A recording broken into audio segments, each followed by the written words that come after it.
In this episode, a popular retailer announced it's opening cannabis lifestyle shops in California, and we'll talk about history being made at the 2019 Grammy Awards and the backlash it brought to one female artist. Then, we'll look into the Vatican's response to former Cardinal McCarrick's sexual abuse claims and how betting on the Oscars is now legal in one U.S. state. BEA News starts now.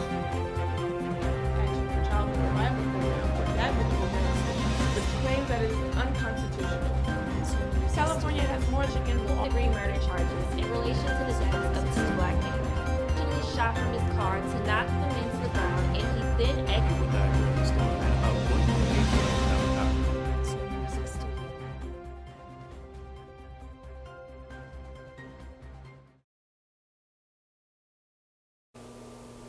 Hello, and welcome to this edition of BEA News. My name is Kaylee Norman. This spring, cannabis activists will be able to shop at the high end for various cannabis products and accessories at existing Barney's locations throughout California. Barney's is the first major retailer to step into the world of marijuana and will be partnering with the Lux Cannabis Company for the shops. Chief Executive Officer and President of Barney's, Daniela Vital, spoke in a press release that Barney's New York has always been at the forefront of shifts in culture and lifestyle, and cannabis is no exception. The first store is set to open in Beverly Hills in early March, and the company has every intention to expand to other locations. The Vatican has defrocked former Cardinal Theodore McCarrick, making him the highest-ranking church official to date to be expelled from the priesthood for sexual abuse.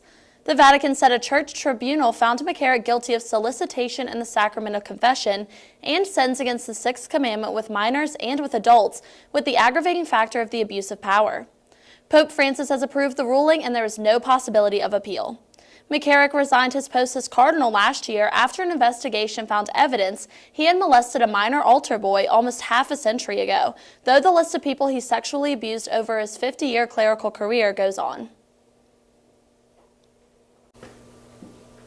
History was made Sunday evening when music sensation Cardi B became the first female rapper to win Best Rap Album.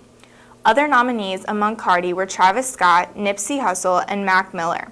Backlash came when Cardi won the award over Mac Miller, who passed away in the fall of 2018. Other artists such as Ariana Grande, who had a special connection with Mac Miller, expressed her frustration on Twitter after the award show, claiming her award was trash. Previous Grammy Award-winning artist Lady Gaga took to Twitter that night defending Cardi, saying she respected her for her hard work in the industry and agreed that she deserved the award despite what others might say. For the first time in the United States, you can now legally bet on one of pop culture's biggest nights. New Jersey has become the first state to allow sportsbooks to accept bets on the Oscars. It was a practice common in Europe but has now found its way to American fans. Casinos find it as a way to attract even more customers, even with the limited betting. While some sports books accept 6- to 7-figure wagers, the limit on the Oscar betting is set at $500. Ready? Coming up next, we hear how Dell Demps' 9-year reign as general manager of the New Orleans Pelicans has ended, and how Southeastern students will now benefit from a newly developed computer lab. And an ex-Chiefs running back is given a second chance by the Cleveland Browns. Then how Southeastern plans to help students live healthier lifestyles. BA News will be right back.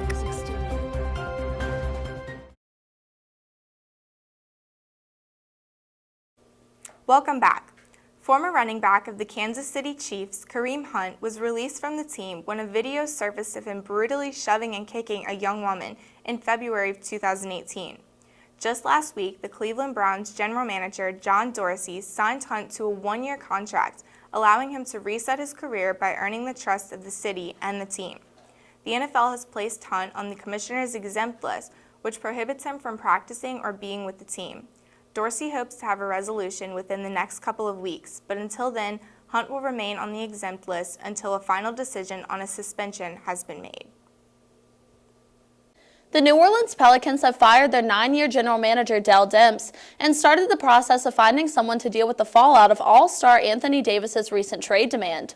Demps' dismissal comes after Davis said in late January that he would not sign an extension with the Pelicans and wants to be traded to a contending team. Pelicans owner Gail Benson said that the decision was difficult, but says her responsibility is to provide leadership and resources to deliver a winning team. Davis has another season remaining on his contract after this one, and this season's trade deadline has passed, meaning no trade will happen until summer under the new front office regime.